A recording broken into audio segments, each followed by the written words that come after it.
Okay, this video is on how to use the Kami PDF tool. That's an add-on to Google Chrome for students to be able to mark up as well as read and read to. And we're going to look at specifically the speech-to-text tool on Kami right now. So I've got a document that I just forwarded from that my son's teacher sent him.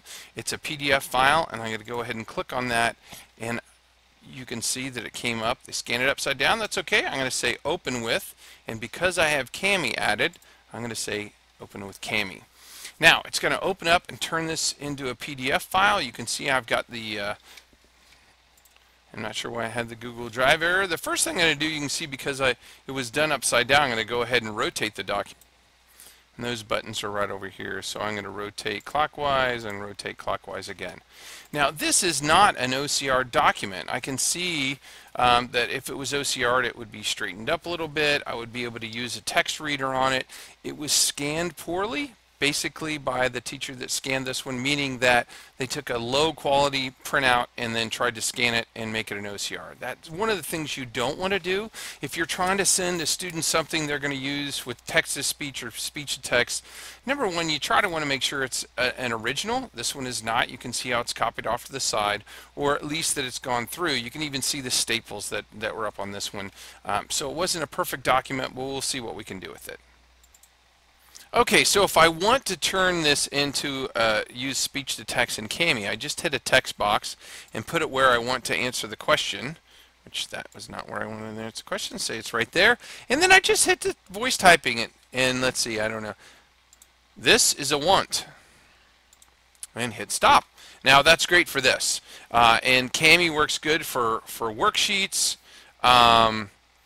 and small items that you're trying to have your students fill out, and it does a speech to text as well. It won't work on this one because it's a terrible scan, but if it wasn't a terrible scan, it actually does a pretty good job reading as well. This also lets you take and write on the document. You can highlight sections of the document if you want to.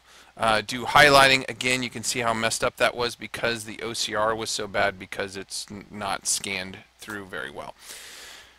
But so Kami's the other speech-to-text tool that we can use. There are other add-ons as well that we can add, but most of them work through using Google Docs anyway, so it's just going to, if I use the one, for instance, the read and write for Google Chrome, if I were to push the mic button on this, it just turns on the one here anyway.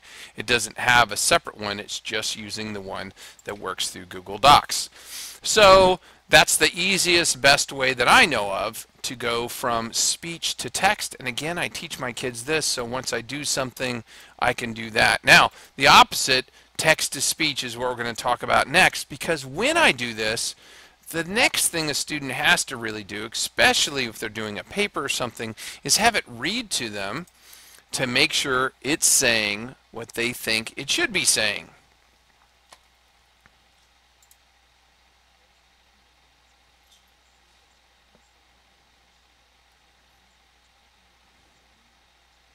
So is that the sentence they intended to say? And I would say with most students, they should do a sentence at a time, because if they do a whole paper that way and then go back, they're going to, what did I mean to say, kind of thing. So that's the speech to text side of the house.